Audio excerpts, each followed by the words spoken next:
Вітаю сябры, спадзяюся, мяне нармальна чуваць. Напішыце, калі ласка, і мы пачнем.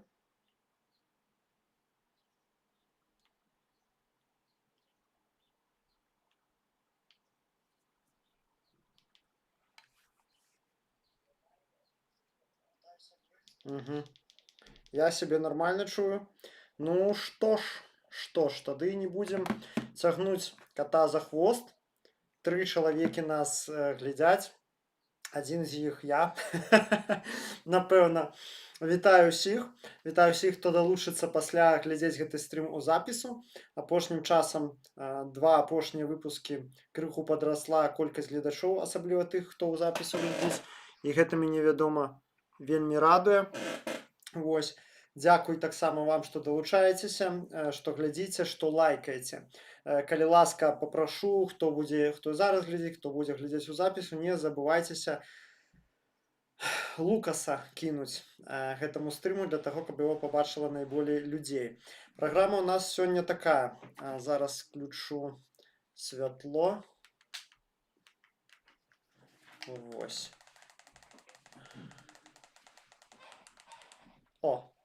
Праграма у нас сёння такая. Спачатку мы прабежымся па навінах, якія вы маглі прапусціць, што адбылося важнага, цікавага, але не было заўважана належным чынам у навінавых загалоўках, альбо было заўважана, але я хачу на гэты конт выказацца. Потым прабежымся канешне ж, па сітуацыі ў Іране. Мы ўжо ўзяліся адсочваць, мы яе будзем адсочваць да канца, пакуль там увогуле ўсё не стане ціха, у чым я асабіста вельмі сумняюся, альбо пакуль сітуацыя не прыйдзе да нейкай належнай развязкі. Вось. Пасля наступны блок у нас гэта ігрушка. Наступны блок у нас будзе дрон, падзенне дрону ў Слуцка, якія з гэтага можна зрабіць высновы, як это ўсё адбывалася, як на гэта адрэагавала дзяржава. Ну і потым разбярэм, што з ЕГУ, што пачаўся хапун в обшукі сярод бацькоў ЕГУшнікаў у Беларусі, што гэта значыць, якім чынам дзейнічаюць карнікі і што мы гэтаму можам супрацьпаставіць. Мяркую, што мяне многія глядзяць і слухаюць ЕГУшнікі былыя, прынамсі дакладна. Сам я вучыўся ў ЕГУ, вось, таму спадзяюся, што мае парады будуць мець некаторую практычную карысць. Так, Black White Cat піша: вітаю, сталы глядач, ці глядачка, не ведаю. Вось, 9 чалавек ужо нас глядзіць. Ну, я нагадаю, сябры, перад тым, як мы пачнем, калі ласка, пастаўце, это я ўжо сказаў, пастаўце лайк, скіньце, калі ласка, спасылку на гэты стрым сваім сябрам, таварышам, па чаціках, дзе вы сядзіце. Калі вы ў эміграцыі, то можаце кінуць у чат вашага горада, там, хто Вроцлав, Лодзь, Познань, Вільня, вось. Заклікайце людзей глядзець, клічце, потому што, прабачце за самахвальства, але па ўсёй відавочнасці я адзіны палітстрымер беларускамоўны сёння ў нашай блогасферы. Ёсць у нас іншыя, хто робіць палітычную аналітыку. Гэта Шрайбман, гэта Фрыдман, гэта Валер Карбалевіч, але па-беларуску на відэа, здаецца, толькі я адзін пілю стрымы менавіта ў фармаце жывых размоваў з гледачамі. Таму, калі ласка, скіньце спасылку, калі гэта для вас бяспечна, і мы пачынаем. Значыць, з 2 па 5 чэрвеня Святлана Ціхановская працягнула свой візіт, здзейснила свой візіт, дакладней, у Великабрытанію, дзе у яе было вельмі шмат сустрэчаў і імпрэзаў, якія я лічу вельмі важныя таксама для нас, для беларусаў. Значыць, па-першае, яна сустрэлася з Кірам Стармерам у ягоным офісе на Даўнінг-стрыт. Адкрыла экспертнае мерапрыемства пра рэформу Канстытуцыйнага суда будучай Беларусі. Наведала закрытую дыскусію Chatham House пра Беларусь, Вашынгтон і вось гэтую новую амерыканскую дыпламатыю. па вызваленні палітвязняў праз зняцце санкцый. Выступіла з лекцыяй ва ўніверсітэцкім каледжы Лондана, паўдзельнічала ў сустрэчы міжпарламенцкага альянсу за дэмакратычную Беларусь, дзе былі прадстаўнікі яшчэ 9 краін, а таксама Еўрапарламента, парламенцкай асамблеі Еўропы і беларускіх дэмакратычных сілаў. Чаму нам гэта важна? Па-першае, таму што Великабрытанія гэта бадай адна з наймацнейшых краінаў Еўропы і ў плане падтрымкі Украіны, і ў плане падтрымкі дэмакратыі і беларускага дэмакратычнага руху у тым ліку. І нам вельмі важна, каб у гэтай краіне беларускае пытанне, тое, што ёсць такія беларусы, ёсць праблемы, іх ёсць палітвязні, заставалася на парадку дня у тамтэйшым грамадска-палітычным дыскурсе і, канешне, сярод decision-мейкераў. Асабліва такі ўзровень Кір Стармер. Ну, назовіце мне хоць яшчэ аднаго беларускага палітыка, які сустракаўся з прэм'ер-міністрам Великабрытаніі за апошнія гадоў 15, акрамя Светланы Ціхановскай і людзей з ейнай камандай. Гэта было зроблена, гэтага яны дамагліся, і Дзеніс Кучынскі, і Франак Пячорка. Малайцы, і гэта вельмі добра для беларусаў, таму што гэта працягвае адасабляць нас, беларусаў, беларускую грамадскую супольнасць ад беларускага рэжыму і пагатоў ад Расіі. Гэта якраз такі тая галоўная прычына, чаму рэжым так бомбіць моцна ад існавання офіса Светланы Ціхановскай і чаму яны прыкладаюць такія каласальныя высілкі для дыскрэдытацыі офіса, для ягонага разбурэння, для развала гэтай інстытута, гэтай структуры, ладзяць спецаперацыю, укладаюцца рэсурсна вельмі моцна ў гэта, таму што, канешне ж, калі б я быў Лукашэнкам, мяне б таксама бомбіла, што нейкую там хатнюю гаспадыню завуць да Кіра Стармера, а я сустракаюся з міністрамі, замміністра гандлю ДНР, вобразна кажучы. Таму, канешне, яны будуць гэта ўкладацца і працягваць гасіць офіс, ну а нам трэба іх падтрымліваць, нават калі яны дапускаюць памылкі, можна крытыкаваць, можна казаць, у чым яны неправы, але падтрымліваць усё роўна генеральна мы мусім, таму што іншай такой структуры ў беларусаў няма і ніколі дагэтуль не было. У паставах затрыманы святар-стараабрадзец, імя яго Міхаіл Рыбакоў, вось ён на фота. Ён называе сябе духоўным настаўнікам пералазскай старажытна-праваслаўнай стараверскай супольнасці Літвы. Пра затрыманне 4 чэрвеня паведаміў таксама беларускі МУЗ, назваўшы Рыбакова ілжэсвятаром. Абвінавацілі яго карнікі ў тым, што падчас богаслужэнняў ён нібыта збіраў ахвяраванні з прыхаджанаў, не маючы адпаведнай адукацыі і дазволу райвыканкаму на правядзенне масавых рэлігійных мерапрыемстваў. Ну, то бок ён не зарэгістраваў рэлігійную грамаду і быў затрыманы, цытата, за парушэнне парадку арганізацыі ці правядзення масавых мерапрыемстваў. Ну а іншая крыніца сцвярджае, што Рыбакова абвінавацілі ў тым, што ён збіраў подпісы і дакументы на рэгістрацыю грамаду, але частка подпісаў нібыта была падробленая. Як паведаміў сайт «Хрысціянская візія», Рыбакоў – гэта вядомая фігура сярод старавераў краіны і Балтыі. Ён дзесяцігоддзямі ўзначальваў пералазскую суполку ў Ёнаўскім раёне Літвы і адстойваў яе незалежнасць ад літоўскай стараверскай царквы. Значыцца, суполка гэтая пазіцыянуе сябе як беспапоўская і адмаўляе царкоўную іерархію.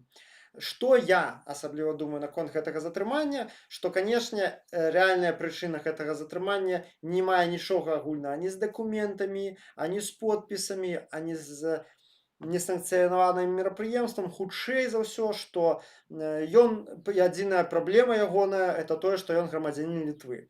Хутчэй за ўсё, рэжым проста хоча узяць сябе яшчэ аднаго закладніка для гандлю з краінай-суседкай. Вось і ўся прычына, чаму ён быў затрыманы.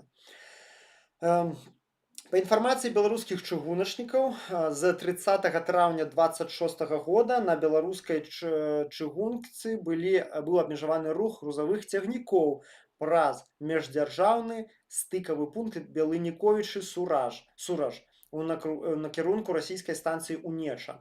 Грузавыя цягнікі, якія мусілі ісці праз гэты стык, накіроўваюцца ўжо іншым маршрутам. Гэта адбылося праз удар беспілотніка ў раёне станцыі Унеча ў Бранскай вобласці 21 траўня. Заўважым, што Унеча – гэта важны чыгуначны вузел на расійскім баку, і праз яго забяспечваецца рух і многіх цягнікоў беларускай чыгункі. Такім чынам, яшчэ з аднаго боку вайна нас дагнала. Ну, нас, Беларусь, і беларускі рэжым усіх разам праз такія вось ускосныя фактары, і мы яшчэ сёння пагамонім аб тым, як яшчэ вайна ўсё болей і болей з кожным годам адбіваецца на Беларусі. Зеленскі напісаў ліст Пуціну з прапановай спыніць вайну і пачаць перамовы ў любым месцы, акрамя Кіева і Масквы. Ну, ліст досыць доўгі, я не буду яго пераказваць. Ён складзены ў такіх выразах, ну, досыць грамотных. То есть з аднаго боку ён і дэманструе свой жэст добрай волі, з іншага боку дзесьці і падкалывае Пуціна так вось. Але галоўнае, там вельмі выразна і ясна паказаны месседж: давайте мирыцца, давайте садзяць за стол перамоваў, давайте спыняць вайну. Многія не разумелі, задавалі сабе пытанне, навошта Зеленскі напісаў гэты ліст раптам зараз, калі у них такая ваюнічая пазіцыя на знішчэнне Расіі, на забраць Крым, забраць весь Донбас, ДНР, ЛНР гэтыя вызваліць. Навошта, тым больш зараз, да? Далёка не самы крытычны час падчас вайны. Але Зеленскі, канешне, ведаў, чаму ён гэта рабіў, і у меня есть здагадкі, навошта гэта насамрэч было зроблена, бо многія недоумевалі, не разумелі, што это вообще такое. Ён першы ідзе, нібыта як на паклон да Пуціну. Насамрэч, я мяркую, што мэта была зусім іншая. Глядзіце, вельмі важна, што такі ліст, ён напісаны быў, ну, падрабязны, разгорнуты. Першы ён звярнуўся, як нібыта той, ну, вы ж разумееце, вы дыпламаты у вялікай палітыцы, хто першы звяртаецца, таму нібыта болей трэба. І вось недарма ён першы звярнуўся не на пачатку вайны, а на 6-й ужо яе год, прабачце, на 5-й год. То бок, ужо гэта не выглядае як капітуляцыя, таму што зараз яўна не крытычнае становішча для Украіны. І все гэта бачаць. І расійскі бок таксама гэта бачыць, што гэта ліст прадыктаваны не крайняй неабходнасцю, а чымсьці іншым, правда? То бок уже тут ён сабе поле прапагандысцкае выраўняў. Ну, Зеленскі мае на ўвазе для таго, каб правільна выглядаў гэты ліст. А прычына вось чым, я лічу. Расійцы пачалі адчуваць вайну. Пачалося абражэнне сярод Z-супольнасці, Z-блогераў. Вельмі наспявае незадаволенасць сярод бізнесу, сярод некаторых слояў насельніцтва, сярод пазбаўлення інтэрнэту таксама на гэта вельмі моцна паўплывала. Урэшце, сярэдні клас расійскі пачынае пакрысе адчуваць вайну. Хаця гэта мы яшчэ толькі самым пачатку гэтага працэсу, але тыя, хто на вайне, вакол вайны, гэта валанцёры, гэта і Z-блогеры, супольнасць гэта, яны ўжо пачалі адчуваць вельмі сур'ёзна, што штосьці мы не такія непераможныя і крутыя, як нам столькі год пра это ўсё распавядалі. І рэальна з'яўляецца запыт на заканчэнне вайны. Нават пачалі праграваць расійскае грамадства на прамет таго, што, мажліва, дзесьці вось неяк нам уже бы і так скончыць нармальна. Гэта пачалі праграваць, я лічу, не Пуцін, не сам ён, а некаторыя асобныя, як кажуць, башні Кремля. Карацей, ужо саспеў нармальны такі запыт у расійскім грамадстве на спыненне вайны. А Зеленскі, пішучы гэты ліст, ён цудоўна разумеў, што Пуцін адмовіцца, адхіне ягоную прапанову, што ён і зрабіў. І гэта выкліча незадаволенасць. Все гэта даведаюцца, все, нават зэтнікі, нават пры ўсёй прапагандзе, гэта будзе выглядаць, як Зеленскі прапанаваў мірыцца, а наш дзед адмовіўся. Адпаведна, все шышкі на каго пачнуць падаць у грамадскай свядомасці? Вядома, на Пуціна. На гэта, я лічу, і быў разлік Зеленскага, как абазліць супраць Пуціна тую частку грамадства расійскага, якая жадае міру, а гэтая частка ўвесь час расце. Это выразна паказваюць сацыялагічныя апытанні. Вось. І, канешне, разлік ідзе на заходнюю грамадскую думку, на тыя галасы, хто там яшчэ цявкае, што вось давайте не будзем эскаліраваць, давайте не будзем, а вось Украіна не так бы як бы і важна, і тра-та-та. І тое, што, ну, вось она дзесьці і самі справакавалі, гэта разлічана таксама і за них. Вось, калі ласка, Зеленскі паказвае, вось мой ліст, вось я прапанаваў мірыцца, ну яны самі адмовіліся, аб чым размова можа ісці. Я думаю, гэта, я лічу, паўплывае на грамадскую думку. Тут, канешне, Зеленскі вельмі моцна перайграў у чарговы раз Пуціна. Некалькі адразу цікавых навінак прыйшло па ядзернай тэматыцы. Значыцца, ну, дакладней, адна навіна, я да яе падцягну ўжо кое-якія іншыя свае развагі і згадкі. Літва паведаміла, што вядзе перамовы аб пастаўцы у дакладней усталяванні ў Літве з амерыканскай ядзернай зброі. Аб гэтым паведаміў міністр абароны Робертас Каунас. Таксама ў лістападзе 24 году яшчэ Пуцін заявіў, што Ўкраіна не можа мець ядзернай зброі. А 4 лютага 25 Зеленскі сказаў у адным з сваіх інтэрв'ю, што Захад мусіць вярнуць Украіне ядзерную зброю, калі ўступленне ў НАТО зацягнецца. Ну мы і памятаем таксама, што ўся сітуацыя ў Іране, спачатку 12-дзённая вайна, потым аперацыя Epic Fury была замысленая, закручаная вакол таго, каб не даць Ірану атрымаць ядзерную зброю. Аб чым гэта гаворыць? Якія высновы?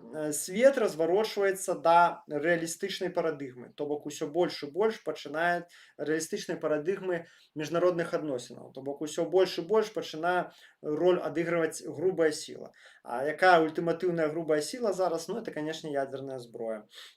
І ядзерную зброю ў такіх умовах, калі адзін пачынае рабіць стаўку на сілу, другі паглядзеў, а чым я горшы, што я буду як лашара, як церпіла дамаўляцца, калі можна проста набраць зброю і бахнуць кулаком па сталу, бо я буду ў гэтым свеце новым, дзе ўсё замучана на сіле, я не хачу быць прайграўшым. І, канешне, іншыя краіны таксама імкнуцца да таго, каб набыць ядерную зброю, ўсё болей і болей краінаў. Вось. Украінцы, конечно, зараз кусаюць локці, што ў свой час аддалі не толькі ядерную зброю, павёўшыся на будапешскі мемарандум, на абяцанне заходніх краін гарантаваць тэрытарыяльную цэласнасць, але і аддалі ўзбагачаны уран свой увесь ужо за часамі Януковіча. Гэта відавочна, і, конечно, ядерная зброя зараз бы была, як зараз кажуць, геймчейнджерам.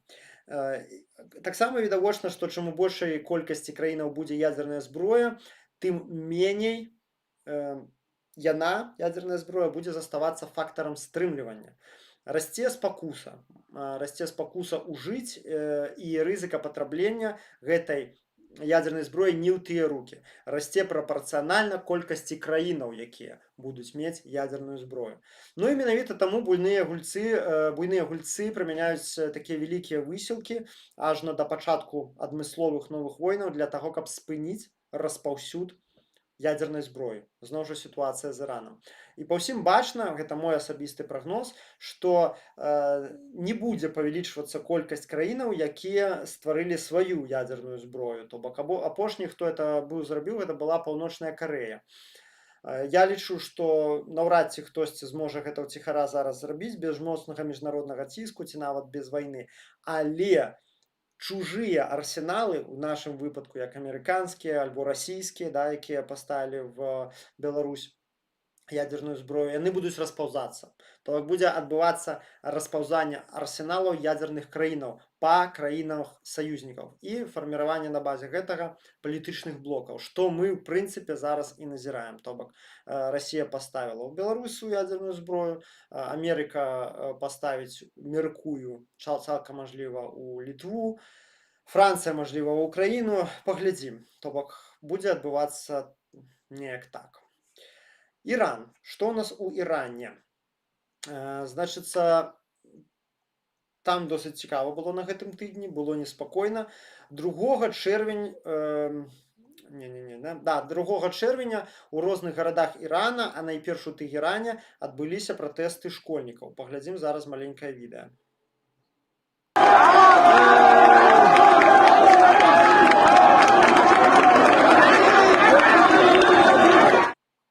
На гэтым відэа школьнікі заблакавалі Міністэрства адукацыі ў Іране. Пратэстуюць яны супраць кепскіх умоваў навучання. А менавіта, гэта змены ў парадках экзамену, абавязковая асабістая прысутнасць на фінальных экзаменах, што відавочна праблематычна для многіх школьнікаў з-за галечы, якая распаўсюджваецца па краіне, і празмерны ўплыў сярэдняга бала на далейшыя перспектывы выпускніка. 5 чэрвеня, дарэчы, это не ў адной правінцыі, не ў адным горадзе адбыліся гэтыя пратэсты. Ужо больш чым у 12 рэгіёнах з траўня месяца адбыліся там пратэсты школьнікаў. Глядзіце, это пасля таго, як дзяржава забіла 30 тысяч чалавек, школьнікі працягваюць выходзіць на пратэст. Уявіце, якая смеласць мусіць быць. Там такія відэа былі, школьніцы паздымалі хіджабы, парвалі гэтыя партрэты аятолы у сябе ў класах, і школьнікі эти там стаяць ля сваіх школах, скандзіруюць усё астатняе. Малайцы, я просто захапляюсь іхняй смеласцю. 5 чэрвеня паведамлялася, што Великабрытанія з Францыяй узгаднілі планы па кіраванні міжнацыянальнай місіі па ачыстцы армузскай пратокі ад мінаў. Ну, як той казаў, не прайшло і паўгады. 6 чэрвеня Іран нанёс удары па аэрапорце Кувейта. Звязаў гэта з тым, што раней з Кувейта бахнулі па тэлекамунікацыйнай вежы на выспе Кешм. Гэта такая выспа, яна прямо ў пратоцы знаходзіцца, з яе вельмі зручна кантраляваць все, што адбываецца ў пратоцы, і там, канешне, стаіць рознае ўзбраенне і тэлекамунікацыйныя апараты Ісламскай Рэспублікі. Вось. І таксама бахнулі амерыканцы па іранскім нафтавым танкеры ў Армузскай праліве, які спрабаваў праскочыць. Ну, а ЗША, як вы памятаеце, блакуе яе пратоку гэтую. Ну, вось у адказ на гэта іранцы бахнулі па Кювейце, і паведамлялася яшчэ, што па Бахрэйне, але гэта інфа пакуль не пацвердзілася. 6 чэрвеня цэнтральнае камандаванне ЗША заявіла, што збіла 4 іранскія баявыя дроны ля Армузскай пратокі. Ну і тым часам Ізраіль працягвае метадычна выносіць Хізбалу. Хізбала это перакладаецца з арабскай мовы як партыя Бога. Такое, да, крышачку прэтэнцыёзная назва. На поўдні Лівана. Працягвае сваю вайсковую аперацыю, таксама ўзмоцнена долбяць па Бейруце, па тых раёнах, дзе акапалася Хізбала. Каб вы разумелі, Хізбала у Ліване это як паралельная ўлада. То бок яна настолькі моцная арганізацыя, што ліванскі ўрад не можа даць ёй рады, не можа сам з ёй справіцца. Вось, і поэтому не ўступае з ёй у актыўную вайну. Значыцца, израильтяне выносят методично целые поселки, целые поселения, сотнями взрывают домы, знішчаюць всю инфраструктуру, цивильную, нецивильную, для стварэння буферной демилитаризованной зоны на поўдні Ирана, по паўночнай мяжы Израиля. Вот так это выглядае на мапе. Значыцца, глядзіце, унізе гэта адпаведна Израиль, уверсе Ливан. Зараз я пашыру. Вось зелёная. Адпаведна, гэта тэрыторыя, якую, як мяркуецца, ужо кантралюе Ізраіль. Ну і прыблізна, глядзіце, па гэтай тэрыторыі будзе адбывацца стварэнне вось гэтай дэмілітарызаванай буфернай зоны па аналогіі з Газай, я так разумею, каб Хізбала не смогла там ставіць свае ракетныя установкі, артылерыю сваю і будь-якім чынам атакаваць адтуль Ізраіль. Ну а кантралявацца яна будзе, я так мяркую, баявымі роботамі і аўтаматызаванымі сістэмамі сачэння. То бок людзей яны туды вельмі шмат ставіць не будуць. Ну, ізраільцяне маю на ўвазе. Вось такое ў іх у планах. Ну і моя асабістая здагадка, што такім чынам яны ствараюць бяспеку для свайго тылу ізраільскага, каб пазбегнуць вайны на два фронты. Ну а пасля таго, як скончуць уже з Хізбалой, абяскровіць ее, створаць гэтую дэмілітарызаваную зону, вярнуцца да Ірана, бо з Іранам яны яшчэ не скончылі. Так, па першым блоку што-то навінаў у мяне ўсё. Зараз пагляджу, што там у чаціку, і мы перайдзем да падзення дрону ў Слуцку. 21 чалавек глядзіць. Game for Life Super пытаецца: як ты лічыш, гэта нармальна, калі іншаземец дыктуе грамадзянам, якую музыку ім слухаць? Я зараз маю на ўвазе твоё стаўленне да таксістаў у Вільні, якія слухаюць рускае радыё. Лічу, што, па-першае, я нікому нічога не дыктую і дыктаваць не магу. А калі мне аплікацыя дае мажлівасць ацаніць і паставіць водгук, конечно, я гэта зраблю. Інакш навошта тады існуе аплікацыя? Навошта тады існуе такая мажлівасць? Калі мне кажуць: ну скажы сваё меркаванне, я не буду маўчаць, я возьму і скажу сваё меркаванне. А фраза дыктаваць, якую вось вы ўжылі тут, яна абсалютна недарэчная, потому што у меня няма такой улады, разумееце, над гэтым таксістам, каб яму штосьці дыктаваць. В прынцыпе, яе ў мяне няма. Я не магу яго прымусіць слушаць штосьці ці не слушаць. А калі до вас не дайшло на 5-й год войны, што спачатку прыходзіць расійская мова, расійская культура, а следом за ёй прыходзяць расійскія танки, ну, то тут, как говорится, наши полномочия все. Если вы гэта дагэтуль не зразумелі, што это не метафора, не фігура мовы, это сапраўды так адбываецца. Спачатку ідзе распаўсюд культуры рускага міру, а потым, калі яна распаўсюджаная да належнай ступені, адбываецца вайсковае ўварванне. Практычна паўсюль у 20 стагоддзі і на пачатку 21-га Расія менавіта так і дзейнічала. І Літва зараз знаходзіцца ў стане гібриднай вайны. Ідзе вайна, у якой таксама нават гінуць людзі, разумееце? І калі падчас вайны хтосьці слухае публічна, падкрэслюю, публічна музыку краіны-агрэсара, якая з'яўляецца носьбітам культурнага коду краіны-агрэсара, культурнага коду імперыялізма, культурнага коду рашызма, то я, ну, просто прамаўчаўшы і не звярнуўшы ніякай увагі на гэта, ну, я буду сам сябе клеваць, цкаваць за гэта, што я мог сказаць, мог выразіць нават хаця б так, праз гэтую одну зорачку, праз гэтую завагу. Я мог выразіць сваё меркаванне, але я прамаўчаў. Поэтому я маўчаць не буду, і пакуль у мяне ёсць такая мажлівасць, а я хоць іншаземец, але я плачу падаткі ў Літве за сваю працу, я маю від на жыхарства ў Літве. Вось, і таму я гэтаксама маю у межах карыстання таксі права голаса тут у Літве. Абсолютно неважно, замежнік я ці не замежнік. Я, конечно же, буду гэта рабіць, потому что гэта мой абавязак як беларуса, як сумленнага нармальнага чалавека. Вось вам адказ на ваше пытанне. Так, і другое пытанне таго ж юзера. Наколькі я памятаю, у 2020 годзе на стріме ты сказаў, што БЧБ гэта не твой сімвал. Ці можна сказаць, што ты змяніў погляды, ты больш не анархіст? Вы, напэўна, не читаете наши незалежные СМИ, а на жаль. Поэтому, каб не марнаваць час на тое, каб паўтараць тое, што я казал уже неаднаразова, я вам просто скину зараз прямо ў чатик артыкул. Это маё великое інтэрв'ю нашай Ніве, у якім якраз я распавядаю пра сваю ідэйную трансфармацыю. Каб не паўтараць 100 разоў, прачытайце, і я думаю, все пытанні будуць у вас знятыя. Ідэйную трансфармацыю. Все, каб не паўтараць 100 разоў, прачытайце. Так, тады я казаў на стріме, што БЧБ не мой сцяг. А зараз кажу, што БЧБ мой сцяг. Это маё великое інтэрв'ю нашай Ніве, Умар на ямі, вітаю. Якім якраз я распавядаю пра сваю Вас, Фрабелеш, Микола, великий дякую, каб не паўтараць 100 разоў.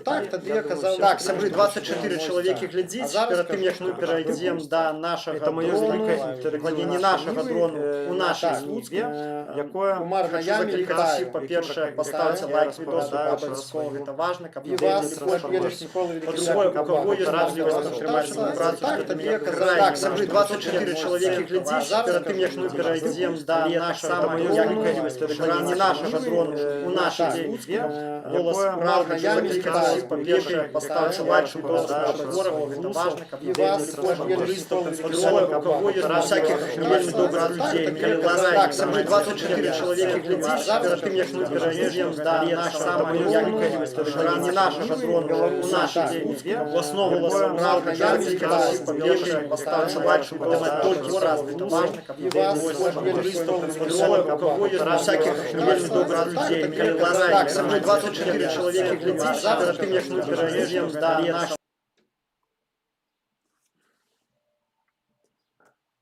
Так, а ў які момант ён пачаўся?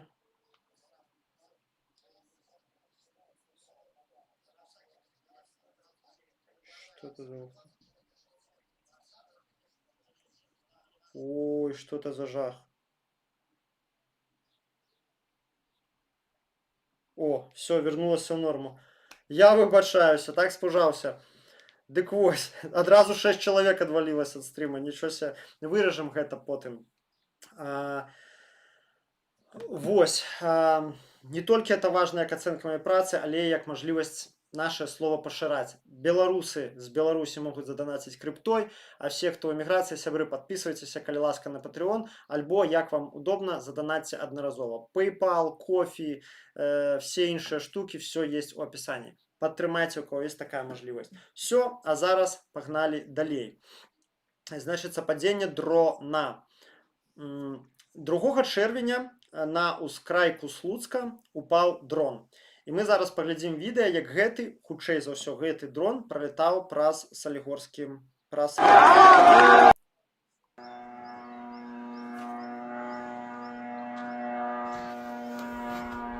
Дрон, походу. Дрон.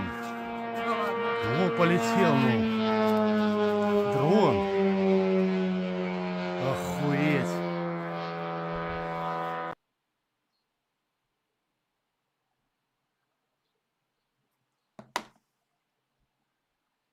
Вось. Інфармацыя разбеглася па чатах, потрапіла ў незалежныя СМІ, хаця бачна, што людзі былі вельмі запужаныя. Ніхто асабліва не хацеў дзяліцца падрабязнасцямі, ну а калі яны ўсё ж такі сталі вядомыя, нашыя незалежныя СМІ не сталі зашмат інфармацыі выкідваць паблік для таго, каб не падстаўляць сваіх інфарматараў. І правільна. Але самае цікавае, што дзяржаўныя СМІ прамаўчалі, ну пра гэта мы будзем казаць яшчэ крыху пазней. Значыцца, незалежныя СМІ змаглі лакалізаваць месца падзення. І так.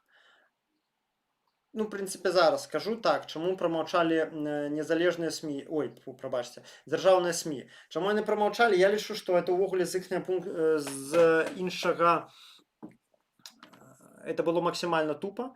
Гэта палітыка замоўчвання, ведаеце, яна не працуе у эпоху, калі ёсць інтэрнэт. Але я мяркую, што яны ўсё ж такі на гэта вырашыліся. Чаму? Таму што палічылі, што страты ад гэтага замоўчвання, а страты тут відавочныя, гэта і падзенне даверу да дзяржаўных СМІ, і то, што людзі будуць хоцькі-не-хоцькі залазіць у незалежныя СМІ, бо ўсё, што датычна тваёй уласнай бяспекі, тебе пераб'е твой страх ад карыстання экстрэмісцкім контентам. І ўсё ж такі ўлады палічылі, што гэтыя ўсе праблемы, гэтыя ўсе мінусы, яны ўсе перакрываюцца тым фактам, што не можна сказаць пра такое здарэнне менавіта з палітычных мэтаў. Чаму? Таму што палітычна немэтазгодна і недапушчальна прызнаць, што беларускія межы паветраныя дзіравыя.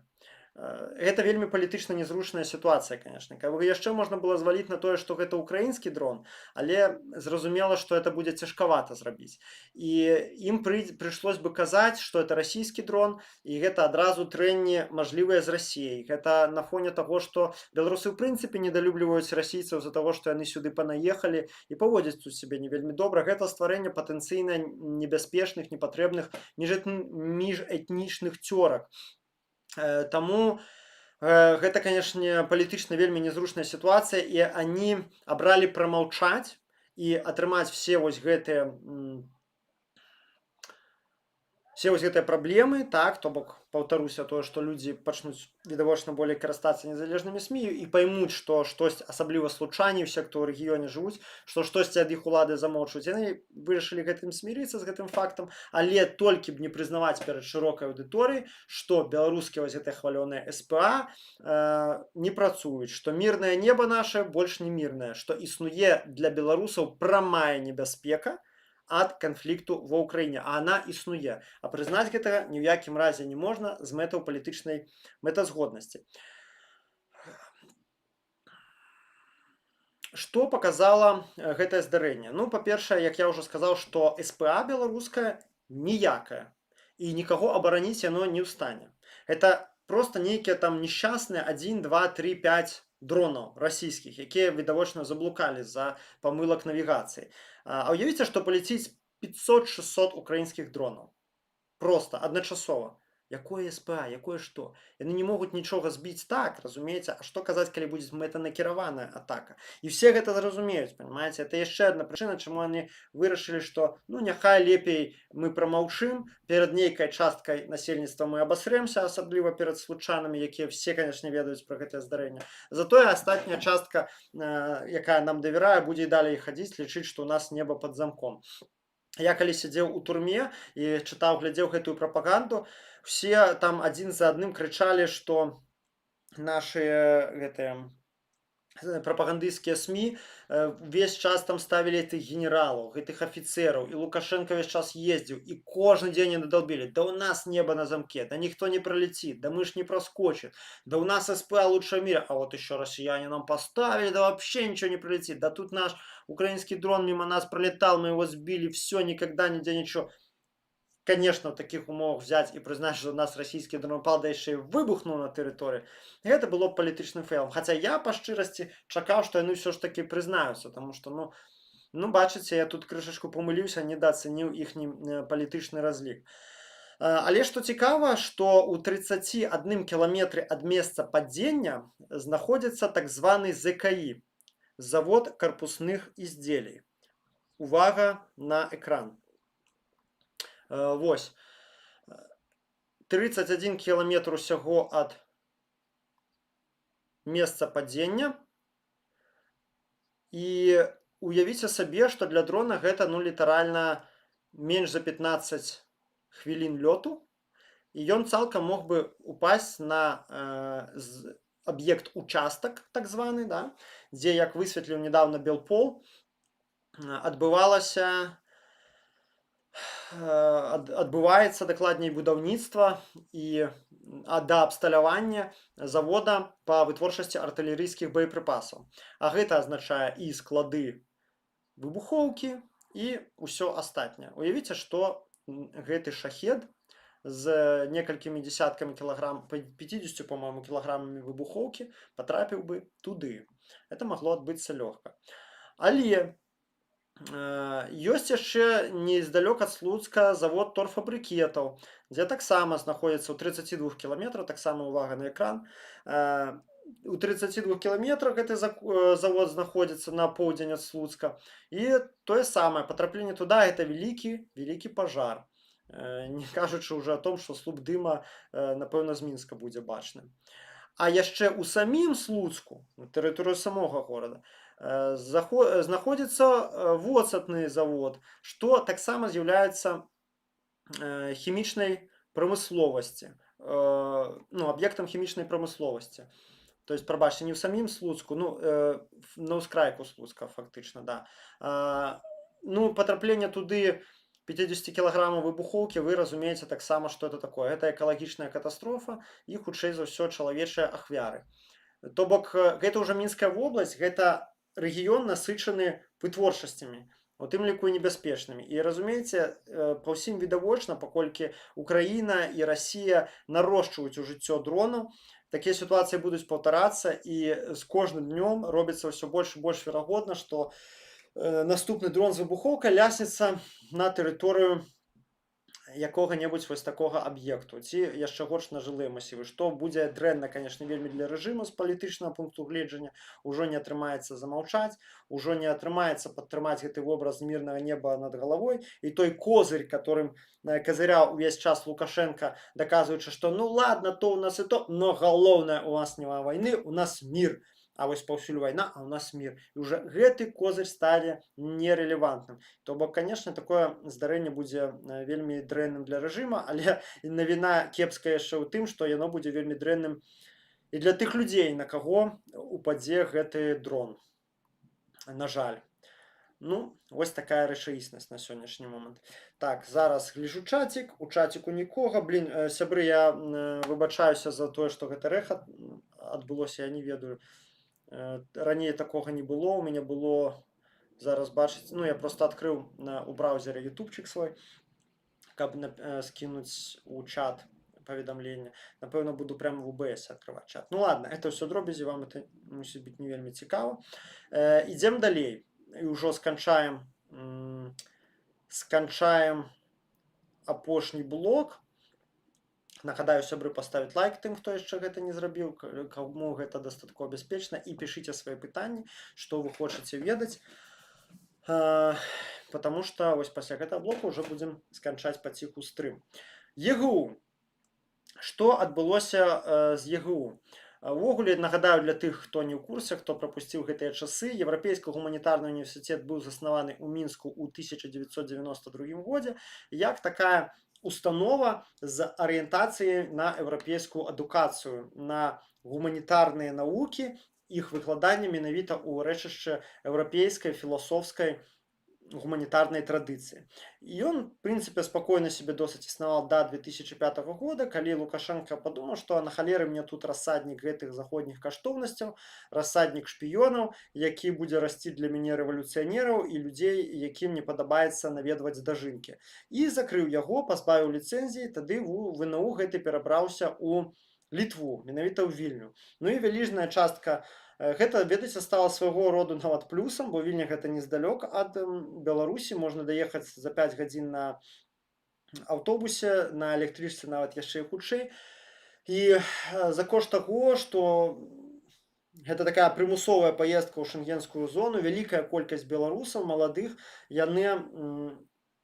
яны пазнаёміліся з еўрапейскім ладам жыцця, з еўрапейскімі мовамі, але мінус, конечно, ў тым, што многія адвучыўся, большасць нават адвучыўшыся ў ЕГУ і засталіся ў Еўропе, не паехалі ў Беларусь штосьці там здзяйсняць, мяняць да лепшага, але знайшлі сябе ў Еўропе. Вось, ну я сам адвучыўся ў ЕГУ, атрымаўшы бакалаўра па спецыяльнасці сусветная палітыка і эканоміка.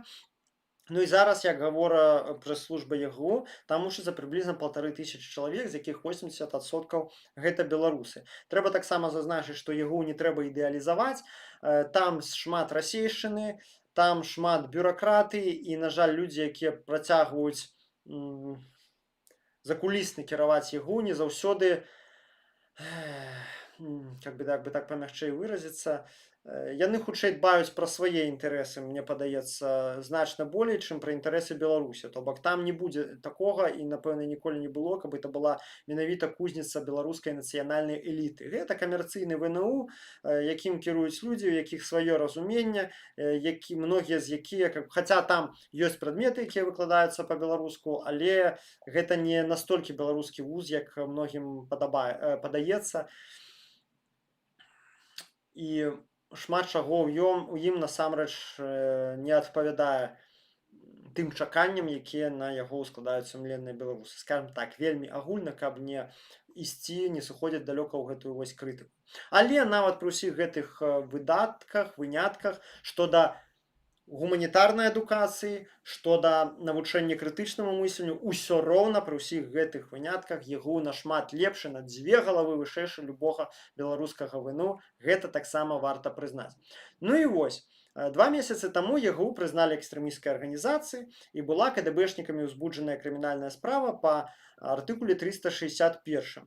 І гэта было, конечно, толькі пытанне часу, калі яны пачнуць гэтую справу рэалізоўваць, адпрацоўваць. І вось стала вядома на гэтым тыдні, што пайшлі КДБшнікі з обшукамі і ціскам і наездамі на тых ЕГУшнікаў, якія яшчэ даўно скончылі ЕГУ, а таксама да бацькоў тых, хто навучаецца ў ЕГУ зараз. Прыходзяць, робяць обшукі, шукаюць копіі дыпломаў, патрабуюць у бацькоў гэта копіі дыпломаў альбо нават ад вучняў, каб іх выслалі. Пагражаюць самім студэнтам ЕГУ, што затрымаюць бацькоў, калі не адлічыцеся з ЕГУ. І вядома, што некаторых ужо затрымалі, а бацькоў, якія плацяць за навучанне, там навучанне платнае, вядома, іх спрабуюць прыцягнуць, пагражаюць прыцягнуць па артыкуле фінансавання экстрэмісцкай дзейнасці. Ну, раз ЕГУ экстрэмісцкая арганізацыя, ты плаціш за навучанне, ну все, значыць, фінансуеш экстрэмісцкую дзейнасць.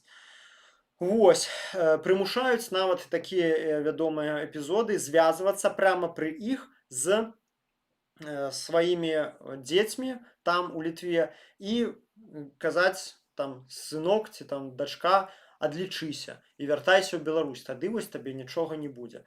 Навошта гэта робіцца? Я лічу, што это ўсё робіцца ў межах глобальнай стратэгіі беларускіх уладаў па нагнетанні атмасферы страха. Разумееце, дзяржаўная машына ў Беларусі, яна стала генератарам страха. Гэта стала яе галоўнай функцыяй. У той час, як у цывілізаваных краінах дзяржава інвестуе свой рэсурс у адукацыю, у ахову здароўя, у людзей, да, human development. Беларускі рэжым інвестуе ў страх, бо бачыць страх не беспадстаўна галоўным фактарам стабільнасці ў дзяржаве і захавання ўлады той групоўкай людзей, якія яе маюць зараз. Вядома, сацыяльна-палітычнае поле ў Беларусі зачышчанае, НДА, все разгромлено, але на 6-й год ультрарэпрэсій у іх вось дашлі рукі і да ЕГУ. Та раней проста яны не бачылі у ім такой вялікай пагрозы, але трэба разумець, што пры ўсіх вось гэтых недахопах ЕГУ, якія я пералічыў, КДБшнікі, спецслужбісты, яны ўспрымаюць гэтую структуру зусім інакш. Мне вось прямым тэкстам пыталіся КДБшнікі і падчас першага тэрміна і другого: ну, скажи честно, ну разве не пробовала себя литовская разведка вербовать? То бок, разумеете, для их это кубло шпионов. У них своя профдеформация, у спецслужбистов, у силовиков. Яны бачаць любой замежны enterprise, не ведаю, любую інстытуцыю, якая знаходзіцца ў замежжы, яны бачаць як проксі-структуру замежных спецслужбаў. То бок, ва ўсім, што адбываецца вакол Беларусі, яны бачаць руку сваіх ворагаў, сваіх супернікаў за спецслужбаў варожых краінаў. Гэта іхняе такое паварот мыслення, да, то бок, і таму ЕГУ яны не разглядаюць як проста інстытуцыю, якую стварыла там праеўрапейскі скіраваная інтэлігенцыя. Тыя самыя людзі, якія там 30 год таму стварылі, тыя самыя людзі зараз там і кіруюць. Вось, яны не ўспрымаюць это так, ўспрымаюць менавіта як хаб літоўскіх спецслужбаў. І, адпаведна, прынялі, што там учаць міліцыянераў біць лапатай, учаць будаваць барыкады і змяняць пол. Вось, і прапагандаваць каштоўнасці для разбурэння беларускай стабільнасці і выраблення выбухоўкі для падрыву судамі Ёрскага раёну. Вось, хаця менавіта нічога такога там няма. То бок, ўсё, чаму там вучаць, это крытычнае мысленне. Канешне, там можна пачуць і выказванне крытычнае да ўлады, але нічога такого ультрарэвалюцыйнага, што магло бы там, ну, я не пачуў, да, што магло бы быць зразумелае, як прямыя заклікі да скідання беларускай улады. Я за 5 год свайго навучання ў ЕГУ не пачуў, але вось бачыце, КДБшнікі, спецслужбісты бачаць гэта менавіта так у сілу сваей, зноў жа паўтаруся, прафесійнай дэфармацыі. Што рабіць? Што рабіць у сувязі з гэтым самім ЕГУшнікам, якія знаходзяцца ў Беларусі ці ў Літве, і іхнім бацькам асабліва? Родным, у каго дзеці там вучацца, трэба найперш прыбраць са сваёй кватэры ўсё экстрэмісцкае. І калі ёсць, то дыплом у друкаваным выглядзе. Сказаць, што у вас яго проста няма, а як яны правераць? То бок, зразумела, што зусім пазбегнуць рызыкі вы не зможаце. Хутчэй за ўсё да вас прыйдуць раней ці пазней, але вы можаце падрыхтавацца і вы можаце максімальна ускладніць ім працу па прыцягненні вас да будь-якой адказнасці. Абавязкова тым, хто ў Беларусі, пачысціць свае сацыяльныя сеткі і галоўныя перапіскі. Можа так стацца, што КДБшнікі прыйдуць і запатрабуюць прямо пры вас набраць. Альбо могуць пачаць перапісвацца ад вашага імя. З вашым дзіцёнкам абавязкова усталюйце кодавае слова. Калі вы гэтага слова не сказалі пры пачатку размовы, значыцца, размова вядзецца з КДБшнікам. Гэта важны момант. І запамінайце прозвішчы. Запамінайце прозвішчы КДБшнікаў, якія робяць обшукі, запамінайце ўсе дэталі знешняга выгляду, гэта ўсё ў будучыні абавязкова згадзіцца. Дамоўцеся з вашым дзіцёнкам аб адной лініі паводзінаў, што калі КДБшнік будзе размаўляць з ім, калі вы будзеце размаўляць з КДБшнікам, каб вы казалі прыблізна адно і тое ж. Ну і памятайце, што ў любым выпадку, канешне, яны будуць запужваць і пагражаць, але не трэба губляць самавалоданне, трэба быць маральна гатовымі, старацца не баяцца, як бы стрэсова, непрыемна не было, паверце, я ведаю, аб чым я кажу. Старайцеся ўсё роўна пачувацца сябе ўпэўненымі, не паказвайце ім, што вы іх баіцеся, бо як толькі вы пакажаце страх, вас пачнуць ціснуць у некалькі разоў мацней. Ну вось неяк так. Галоўнае, што я хацеў за сёння сказаць. Лайк паляцеў, Белагентура завітала на самым прыканцу. Вітаю Ферры слоў, 28 гледачоў. Так, сябры, такім чынам, сканчаючы стрым, я хачу падзякаваць усім, хто да мяне завітаў, усім, хто падтрымлівае мяне праз Patreon сваімі 5 еўрамі у месяц, а хтосьці нават і большай сумай. Дзякую вам аграмадны, дзякуючы вам я магу пашырацца, я магу купляць рэкламу, я магу купляць новыя дэвайсы. Вось сёння, дарэчы, мышка моя ляснулась. Возьми 50 еўра, аддай за мышку, нармальную. Я купіў во многім якраз такі дзякуючы вашым ахвяраванням, бо без мышкі, да прыкладу, ты і карцінку нармальную для прэв'юшкі намаляваць не можаш. Дзякую вам за тое, што ўдзельнічаеце, за тое, што працягваеце верыць у Беларусь, верыць у нашу перамогу, і я вам абяцаю, што пакуль я дышу, я буду рабіць для гэтай перамогі ўсё, што ў маіх сілах. Калі ласка, сябры, будьце разам, будьце побач і памятайце, што ў нас абавязкова